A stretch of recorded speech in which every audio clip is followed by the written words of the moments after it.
किसान अंदोलन च जान गवाउण वालियां नूं अज श्रद्धांजलि दित्ती जावेगी। हुण तक 20 तो ज्यादा किसान ठंड या सड़क हादसिਆਂ च अपनी जान गवा चुके ने। किसानां वल्लों इन्हां नूं शहीद दा दर्जा दित्ता गया है। दस दईए 25 दिनां तो दिल्ली दे बॉर्डरां ते किसानां दा धरना जारी है। किसान अंदोलन च खुदकुशी करने वाले संत बाबा राम सिंह जी नूं भी अज श्रद्धांजलि दित्ती जावेगी। बाबा राम सिंह ने खुद नूं बॉर्डर ते गोली मार लई सी। सुसाइड नोट च लिखिया सी कि किसानां दा दर्द नहीं देखा जा रहा। केंद्रीय खेतीबाड़ी मंत्री नरेंद्र सिंह तोमर ने हुण पंजाबी च भी किसानां दे लई चिट्ठी जारी कीती है, जिस च नਵੇਂ खेती कानूनां दे फायदे गिणवाए गए ने। इस तो पहलां हिंदी दे विच चिट्ठी जारी कीती गई सी। प्रधानमंत्री मोदी ने पंजाबी च ट्वीट कर खेती मंत्री दी चिट्ठी साझी कीती है ते किसानां नूं इह चिट्ठी पढ़न दी अपील कीती है।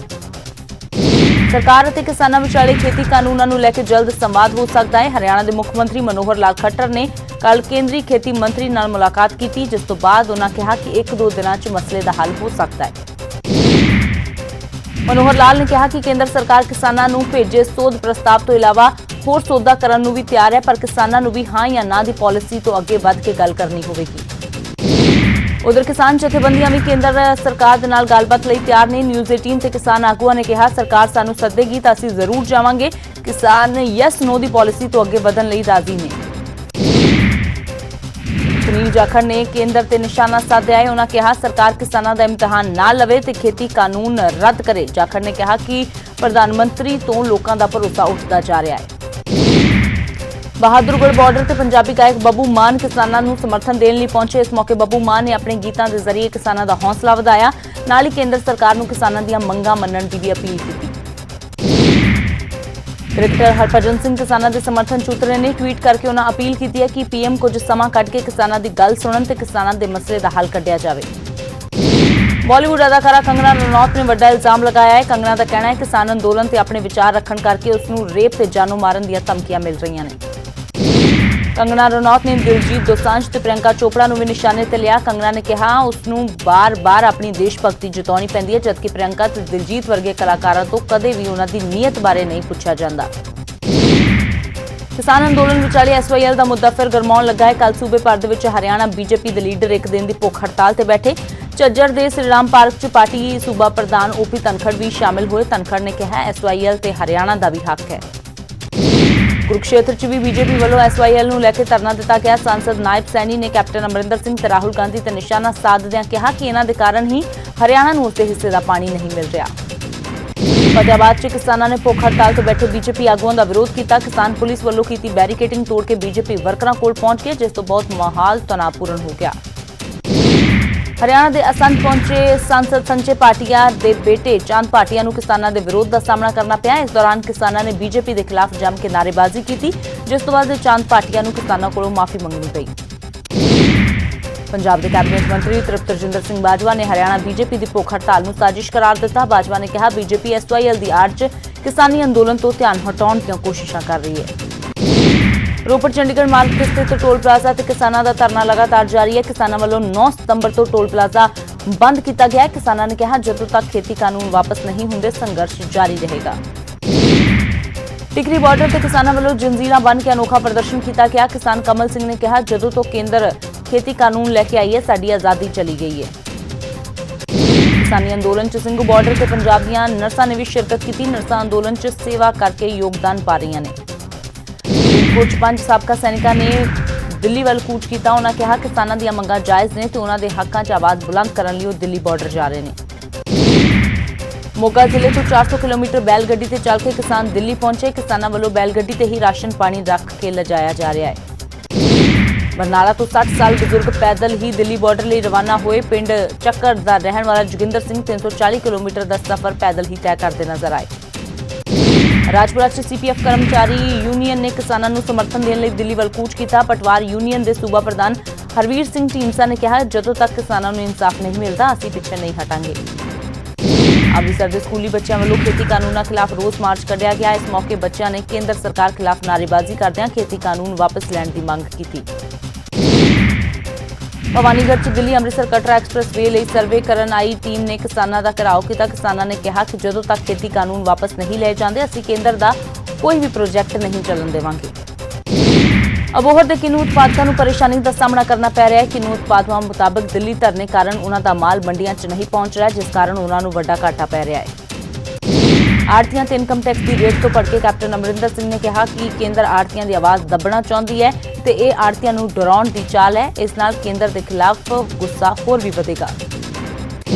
ਭਗਵੰਤ ਮਾਨ ਨੇ ਵੀ ਸਵਾਲ ਖੜੇ ਕੀਤੇ। ਭਗਵੰਤ ਮਾਨ ਨੇ ਕਿਹਾ ਕਿਸਾਨ ਕਾਰੋਬਾਰੀਆਂ ਨੂੰ ਡਰਾ ਰਹੀ ਹੈ ਕੇਂਦਰ ਸਰਕਾਰ। ਉਹਨਾਂ ਨੇ ਇਸ ਨੂੰ ਬਦਲੇ ਦੀ ਕਾਰਵਾਈ ਦੱਸਿਆ। ਸਮਾਣਾ ਦੇ ਵਿੱਚ ਕੁਝ ਆੜ੍ਹਤੀਆਂ ਦੇ ਘਰਾਂ, ਦੁਕਾਨਾਂ ਤੇ ਹੋਰ ਕਾਰੋਬਾਰੀ ਥਾਵਾਂ ਤੇ ਆਮਦਨ ਕਰ ਵਿਭਾਗ ਵੱਲੋਂ ਛਾਪੇਮਾਰੀ ਕੀਤੀ ਗਈ। ਇਸ 1 ਘੰਟੇ ਦੀ ਛਾਪੇਮਾਰੀ ਦੌਰਾਨ ਵੱਡੀ ਗਿਣਤੀ 'ਚ CRPF ਦੇ ਮੁਲਾਜ਼ਮਾਂ ਵੱਲੋਂ ਆੜ੍ਹਤੀਆਂ ਦੇ ਸ਼ੈਲਰ ਤੇ ਘਰਾਂ ਦੀ ਘੇਰਾਬੰਦੀ ਕੀਤੀ ਗਈ। ਕ੍ਰਾਈਮ ਰੇਟ ਤੇ ਨਕੇਲ ਪਾਉਣ ਦੇ ਲਈ ਪੰਜਾਬ ਦੇ ਮੁੱਖ ਮੰਤਰੀ ਨੇ ਜਾਂਚ ਅਧਿਕਾਰੀਆਂ ਨੂੰ ਦਿਸ਼ਾ ਨਿਰਦੇਸ਼ ਦਿੱਤੇ ਨੇ। ਸਾਲ ਦੇ ਵਿੱਚ SP ਨੂੰ 6 ਤੇ SHO ਨੂੰ 8 ਕੇਸ ਸੁਲਝਾਉਣ ਦਾ ਟੀਚਾ ਦਿੱਤਾ ਗਿਆ ਹੈ। ਪਾਕਿਸਤਾਨ ਨੇ ਘੁਸਪੈਠੀਆਂ ਦੀ ਲਾਸ਼ ਲੈਣ ਤੋਂ ਇਨਕਾਰ ਕਰ ਦਿੱਤਾ ਹੈ। ਵੀਰਵਾਰ ਨੂੰ BSF ਨੇ 2 ਘੁਸਪੈਠੀਏ ਢੇਰ ਕੀਤੇ ਸੀ। ਪੰਚਕੂਲਾ 'ਚ ਭਾਜਪਾ ਨੇ ਨਿਗਮ ਚੋਣਾਂ ਨੂੰ ਲੈ ਕੇ ਸੰਕਲਪ ਪੱਤਰ ਜਾਰੀ ਕੀਤਾ ਹੈ। ਵਿਧਾਨ ਸਭਾ ਸਪੀਕਰ ਗਿਆਨ ਚੰਦ ਗੁਪਤਾ ਨੇ ਕਿਹਾ ਕਿ BJP ਵੱਲੋਂ 6 ਸਾਲ 'ਚ 3900 ਕਰੋੜ ਦੇ ਵਿਕਾਸ ਕਾਰਜ ਕੀਤੇ ਗਏ। ਉਨ੍ਹਾਂ ਕਿਹਾ 24 ਦਸੰਬਰ ਨੂੰ ਮੁੱਖ ਮੰਤਰੀ ਮਨੋਹਰ ਲਾਲ ਪੰਚਕੂਲਾ ਪਹੁੰਚਣਗੇ। ਪਟਿਆਲਾ 'ਚ ਪੁਲਿਸ ਅਤੇ ਬੇਰੁਜ਼ਗਾਰ ਟੈਟ ਪਾਸ ਅਧਿਆਪਕਾਂ ਵਿਚਾਲੇ ਧੱਕਾ ਮੁੱਕੀ ਹੋਈ, ਜਿਸ ਤੋਂ ਬਾਅਦ ਪੁਲਿਸ ਨੂੰ ਲਾਠੀ ਚਾਰਜ ਕਰਨਾ ਪਿਆ। ਦਰਅਸਲ ਬੇਰੁਜ਼ਗਾਰ ਅਧਿਆਪਕ ਮੁੱਖ ਮੰਤਰੀ ਨਿਵਾਸ ਦੇ ਘਰਾਓ ਲਈ ਨਿਕਲੇ ਸੀ, ਜਿਨ੍ਹਾਂ ਨੂੰ ਪੁਲਿਸ ਨੇ ਰਾਹ ਦੇ ਵਿੱਚ ਹੀ ਡੱਕ ਲਿਆ। ਫਗਵਾੜਾ ਦੇ ਵਿੱਚ ਸੜਕ ਬੰਦ ਕਰਨ ਦੇ ਰੋਸ ਵਜੋਂ ਕਿਸਾਨਾਂ ਨੇ ਨੈਸ਼ਨਲ ਹਾਈਵੇ ਜਾਮ ਕਰ ਦਿੱਤਾ, ਜਿਸ ਕਾਰਨ ਲੋਕਾਂ ਨੂੰ ਮੁਸ਼ਕਲਾਂ ਦਾ ਸਾਹਮਣਾ ਕਰਨਾ ਪਿਆ। ਪੁਲਿਸ ਪ੍ਰਸ਼ਾਸਨ ਨੇ ਮੌਕੇ ਤੇ ਪਹੁੰਚ ਕੇ ਕਿਸਾਨਾਂ ਨੂੰ ਸਮਝਾਇਆ, ਜਿਸ ਤੋਂ ਬਾਅਦ ਉਹ ਧਰਨਾ ਚੁੱਕਣ ਤੋਂ ਰਾਜ਼ੀ ਹੋਏ। ਫਰੀਦਕੋਟ 'ਚ ਮੁਲਾਜ਼ਮ ਸੰਘਰਸ਼ ਕਮੇਟੀ ਨੇ ਪੁਰਾਣੀ ਪੈਨਸ਼ਨ ਸਕੀਮ ਦੀ ਬਹਾਲੀ ਦੀ ਮੰਗ ਕੀਤੀ ਹੈ। ਸੂਬਾ ਕਨਵੀਨਰ ਜਸਵੀਰ ਤਲਵਾੜ ਨੇ ਕਿਹਾ ਜੇਕਰ ਸਰਕਾਰ ਨੇ ਨਵੀਂ ਪੈਨਸ਼ਨ ਸਕੀਮ ਰੱਦ ਨਹੀਂ ਕੀਤੀ ਤਾਂ ਦੇਸ਼ ਭਰ ਦੇ ਵਿੱਚ ਸੰਘਰਸ਼ ਕੀਤਾ ਜਾਵੇਗਾ। ਨਾਭਾ ਦੇ ਬੋਟਲਿੰਗ ਗੈਸ ਪਲਾਂਟ ਦੇ ਵਿੱਚ ਵਾਪਰੇ ਹਾਦਸੇ ਦੌਰਾਨ ਇੱਕ ਨੌਜਵਾਨ ਦੀ ਮੌਤ ਹੋ ਗਈ, ਜਿਸ ਤੋਂ ਬਾਅਦ ਕਿਸਾਨ ਜਥੇਬੰਦੀਆਂ ਵੱਲੋਂ ਪੀੜਿਤ ਪਰਿਵਾਰ ਦੇ ਹੱਕ 'ਚ ਬੋੜਾ ਗੇਟ ਵਿਖੇ ਗੈਸ ਪਲਾਂਟ ਮੈਨੇਜਮੈਂਟ ਖਿਲਾਫ ਚੱਕਾ ਜਾਮ ਕੀਤਾ ਗਿਆ ਤੇ ਮੈਨੇਜਮੈਂਟ ਖਿਲਾਫ ਪਰਚਾ ਦਰਜ ਕਰਨ ਦੀ ਮੰਗ ਕੀਤੀ ਗਈ ਹੈ। ਅੰਮ੍ਰਿਤਸਰ 'ਚ ਇੱਕ ਮਾਲ ਅੰਦਰ ਬਣੇ ਰੈਸਟੋਰੈਂਟ 'ਚ ਚੋਰੀ ਦੀ ਵਾਰਦਾਤ ਸਾਹਮਣੇ ਆਈ ਹੈ। ਚੋਰਾਂ ਨੇ ਪਹਿਲਾਂ CCTV ਦੀ ਤਾਰ ਕੱਟੀ ਤੇ ਫਿਰ ਕੈਸ਼ ਕਾਊਂਟਰ 'ਚ ਪਈ 23,000 ਦੀ ਨਕਦੀ ਲੈ ਕੇ ਫਰਾਰ ਹੋ ਗਏ। ਮਲੋਟ ਪੁਲਿਸ ਨੇ ਲੁੱਟ-ਖੋਹ ਦੀਆਂ ਵਾਰਦਾਤਾਂ ਨੂੰ ਅੰਜਾਮ ਦੇਣ ਵਾਲੀਆਂ 2 ਔਰਤਾਂ ਨੂੰ ਕਾਬੂ ਕੀਤਾ ਹੈ। ਇਹਨਾਂ ਔਰਤਾਂ ਤੇ ਇੱਕ ਦੁਕਾਨ 'ਚੋਂ ਸਮਾਨ ਖਰੀਦ ਰਹੀ ਮਹਿਲਾ ਤੇ 3500 ਰੁਪਏ ਲੁੱਟ ਕੇ ਫਰਾਰ ਹੋਣ ਦਾ ਇਲਜ਼ਾਮ ਹੈ। ਰਾਜਪੁਰਾ ਪੁਲਿਸ ਨੇ 117 ਬੋਤਲਾਂ ਨਾਜਾਇਜ਼ ਸ਼ਰਾਬ ਸਣੇ 3 ਵਿਅਕਤੀਆਂ ਨੂੰ ਕਾਬੂ ਕੀਤਾ ਹੈ। ਪੁਲਿਸ ਨੇ ਮੁਲਜ਼ਮਾਂ ਤੇ ਐਕਸਾਈਜ਼ ਐਕਟ ਤਹਿਤ ਕਾਰਵਾਈ ਸ਼ੁਰੂ ਕਰ ਦਿੱਤੀ ਹੈ। ਚਰਖੀ ਦਾਦਰੀ 'ਚ ਪਿਸਤੌਲ ਦੀ ਨੋਕ ਤੇ ਵਪਾਰੀ ਤੋਂ 1.5 ਲੱਖ ਦੀ ਲੁੱਟ ਹੋਈ ਹੈ। ਇਸ ਦੌਰਾਨ ਇੱਕ ਸ਼ਖਸ ਜ਼ਖਮੀ ਹੋ ਗਿਆ। ਸਿਰਸਾ CIA ਸਟਾਫ ਨੇ ਨਾਜਾਇਜ਼ ਹਥਿਆਰਾਂ ਸਣੇ 2 ਮੁਲਜ਼ਮਾਂ ਨੂੰ ਗ੍ਰਿਫਤਾਰ ਕੀਤਾ ਹੈ। ਪੁਲਿਸ ਨੇ ਇਹਨਾਂ ਦੇ ਕੋਲੋਂ 14 ਦੇਸੀ ਪਿਸਤੌਲ ਬਰਾਮਦ ਕੀਤੇ ਨੇ। ਮੁਲਜ਼ਮ ਬਿਹਾਰ ਤੇ ਉੱਤਰ ਪ੍ਰਦੇਸ਼ ਤੋਂ ਹਥਿਆਰ ਲਾ ਕੇ ਆਸ-ਪਾਸ ਦੇ ਇਲਾਕਿਆਂ 'ਚ ਵੇਚਦੇ ਸੀ। ਭਿਵਾਨੀ ਦੇ ਬੀਚਲਾ ਬਾਜ਼ਾਰ 'ਚ ਨਸ਼ੇ 'ਚ ਧੁੱਤ ਪੁਲਿਸ ਮੁਲਾਜ਼ਮ ਵੱਲੋਂ ਹੰਗਾਮਾ ਕੀਤਾ ਗਿਆ। ਜਦੋਂ ਲੋਕਾਂ ਨੇ ਉਸ ਨੂੰ ਰੋਕਣ ਦੀ ਕੋਸ਼ਿਸ਼ ਕੀਤੀ ਤਾਂ ਉਸ ਵੱਲੋਂ ਧੌਂਸ ਜਮਾਈ ਗਈ। ਘਟਨਾ ਦੀ ਵੀਡੀਓ ਵਾਇਰਲ ਹੋ ਰਹੀ ਹੈ। ਬੁਹਾਣਾ 'ਚ ਚੋਰ 2 ਗੋਦਾਮਾਂ 'ਚ ਰੱਖੀਆਂ ਝੋਨੇ ਦੀਆਂ 300 ਬੋਰੀਆਂ ਲੈ ਕੇ ਰਫੂ ਚੱਕਰ ਹੋ ਗਏ। ਚੋਰੀ ਦੀ ਘਟਨਾ ਉੱਥੇ ਲੱਗੇ CCTV 'ਚ ਕੈਦ ਹੋ ਗਈ ਹੈ। ਫਰੀਦਾਬਾਦ ਵਿੱਚ ਅੱਗ ਕਾਰਨ 1 ਦਰਜਨ ਝੁੱਗੀਆਂ ਸੜ ਕੇ ਸਵਾਹ ਹੋ ਗਈਆਂ। ਹਾਦਸੇ 'ਚ ਬੁਰੀ ਤਰ੍ਹਾਂ ਝੁਲਸਣ ਕਾਰਨ 2 ਬੱਚਿਆਂ ਦੀ ਵੀ ਮੌਤ ਹੋ ਗਈ। ਅੱਗ ਲੱਗਣ ਦੇ ਕਾਰਨਾਂ ਦਾ ਫਿਲਹਾਲ ਪਤਾ ਨਹੀਂ ਲੱਗ ਸਕਿਆ ਹੈ।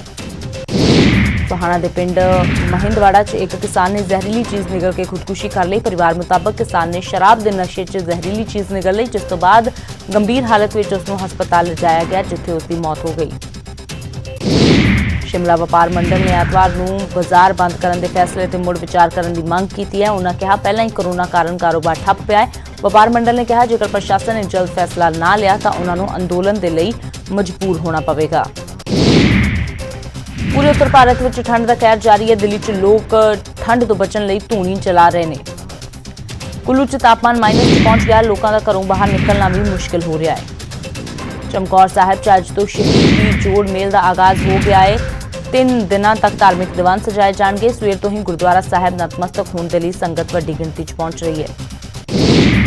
ਉਧਰ ਫਤਿਹਗੜ੍ਹ ਸਾਹਿਬ ਦੇ ਵਿੱਚ ਵੀ 3 ਦਿਨਾਂ ਸ਼ਹੀਦੀ ਜੋੜ ਮੇਲ ਦੀਆਂ ਤਿਆਰੀਆਂ ਸ਼ੁਰੂ ਹੋ ਗਈਆਂ ਨੇ। HPC ਪ੍ਰਧਾਨ ਜਗੀਰ ਕੌਰ ਦੁਆਰਾ ਪ੍ਰਬੰਧਾਂ ਦਾ ਜਾਇਜ਼ਾ ਲਿਆ ਗਿਆ। ਕੁਰੂਕਸ਼ੇਤਰ 'ਚ ਚੱਲ ਰਹੇ ਗੀਤਾ ਮਹਾਤਸਵ ਦੇ ਤੀਜੇ ਦਿਨ ਸਵਾਮੀ ਗਿਆਨਾਨੰਦ ਮਹਾਰਾਜ ਨੇ ਸ਼ਿਰਕਤ ਕੀਤੀ। ਜਾਣਕਾਰੀ ਮੁਤਾਬਕ ਅੰਤਰਰਾਸ਼ਟਰੀ ਗੀਤਾ ਮਹੋਤਸਵ ਤੇ ਮੁੱਖ ਸਮਾਗਮ 21 ਦਸੰਬਰ ਤੋਂ ਸ਼ੁਰੂ ਕੀਤੇ ਜਾਣਗੇ।